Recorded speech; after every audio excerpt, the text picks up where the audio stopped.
Good morning students. டே டோலு, எழுந்துட்டா? என்னங்க டீச்சர்? ஏன்டா 10 நாளா ஸ்கூலுக்கு வரல? எங்க அப்பா தான் டீச்சர் சொன்னாரு, ஒரே இடத்துக்கு அடிக்கடி போனா மரியாதையா இருக்காதுன்னு, அதான் வரல. அட பாவி, உங்களெல்லாம் வச்சுக்கிட்டு. சரி உட்காரு. சிக்கு, நீ எழுந்துரு. நேத்து உன் ஹோம்ஒர்க்கை செக் பண்ண.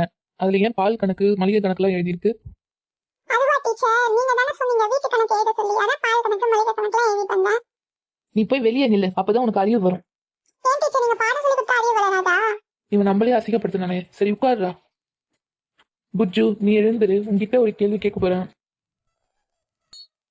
உன்கிட்ட ஆல்ரெடி 2 பென் இருக்கு. நான் உனக்கு ஒரு 2 பென் தரேன். அப்ப மொத்தம் எவ்வளவு பென்னு? டீச்சர், நேத்து இந்த கணக்கை கொய்யாக்கா வச்சு தானே சொன்னீங்க, எனக்கு அதுதான் டீச்சர் தெரியும், பேனா வச்சு எனக்கு தெரியாது. அட கடவுளே, உங்களுக்கெல்லாம் பாடம் நடத்தி முடிக்கிறதுக்குள்ள எனக்கு பைத்தியம் முட்டிடும் போல. டேய் சிக்கு, உன்கிட்ட சில கொஸ்டின்ஸ் கேட்க போறேன்டா, ஒழுங்கா பதில் சொல்லணும். சரிங்க மிஸ், சொல்றேன். நம்ம தேசிய பறவை எது? மயில் போல பொண்ணு ஒண்ணு. டேய், என்னடா பாட்டு பாக்க? ஆமா மேம், பாட்டிலே ஆன்சர் வந்துருச்சே. சரி, நம்முடைய தேசிய விலங்கு எது? புலி உருமுது புலி உருமுது, இடி இடிக்குது இடி இடிக்குது. சரி, நம்ம தேசிய மலர்? ஒரு சின்ன தாமரை என் கண்ணில் பூத்தது. அப்படியா? நம்ம தேசிய பழம்? மாம்பழம் மாம்பழம் மல்கோவா மாம்பழம்.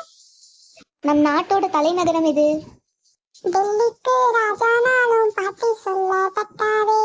சரி, எனக்கு பிடிச்ச பாட்டு எதுன்னு தெரியுமா? அச்சச்சோ, அது தெரியலையே டீச்சர். நான் அடிச்சா தாங்க மாட்டேன், 4 மாசம் தூங்க மாட்டேன். இப்போ உன்னை அடிக்கிற அடியில எல்லா பாட்டையும் மறந்துடுவ பாரு.